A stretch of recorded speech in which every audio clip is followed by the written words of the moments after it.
Shyamnagar bike জোনের তরফ থেকে আবার চলে এলাম নতুন একটা কাস্টমার রিভিউ ভিডিও নিয়ে। প্রথমে আগে দেখে নিই যে কাস্টমার কি গাড়ি পারচেজ করে নিল।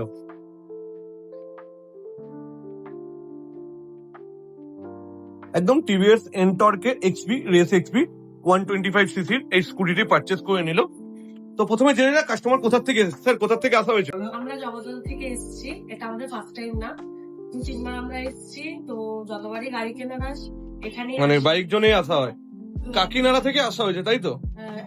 হ্যাঁ, কাকিনাড়াও বলতে পারেন। কাকিনাড়া থেকে শ্যামনগর, এতগুলো দোকান থাকতে বারবার শ্যামনগর বাইক জোনকে কেন চুজ করে নেওয়া হয়? এখানে বিহেভিয়ার ভালো, তারপর আমাদের এখানে মানে ভালো লাগে নিতে, কারণ এখানকার স্টাফদেরও বিহেভিয়ার খুব ভালো, তার জন্য আমরা বারবার এখানেই আসি। ডিসকাউন্ট পাওয়া গেছে? হ্যাঁ, ডিসকাউন্ট তো পাওয়া গেছে, অনেক ডিসকাউন্ট পাওয়া গেছে। এইটা থার্ড মানে 3 নম্বর গাড়ি। 3 নম্বর গাড়ি। বা প্রথমে দুটো চলে গেছে, তারপরে এটা আহ, 3 নম্বর। আপনি হ্যাপি শ্যামনগর বাইক জোন থেকে স্কুটি পারচেজ করে? অবশ্যই happy। যা যা ওরা ভিডিওতে বলে বা কমিটমেন্ট করে তারা কি সবকিছু পাওয়া যায় বাইক জোন শ্যামনগর বাইক জোনে এসে? একদম। আপনাদেরও বলছি, আপনারাও যারা যারা নিতে চান অবশ্যই বাইক জোনে কন্ট্যাক্ট করুন, আপনাদেরও সব ডিটেলস দিয়ে দেবে আর ভালোভাবে পরিষেবা পাবেন আপনারা। ক্যাশে নেওয়া হলো নাকি ফিনান্সে? ফিনান্সে? ফিনান্সের সুন্দর স্কিম পেয়েছো? হ্যাঁ, অবশ্যই।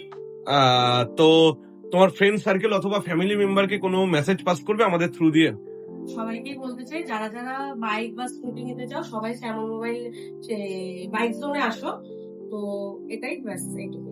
যদি আপনাদের জিজ্ঞাসা করা হয় শ্যামনগর বাইক জোনকে আপনারা 10-এ কত রেটিং দেবেন? 10-10। Thank you ma'am, visit again, এবং বাইক জোন ফ্যামিলিতে যুক্ত হওয়ার জন্য অসংখ্য ধন্যবাদ।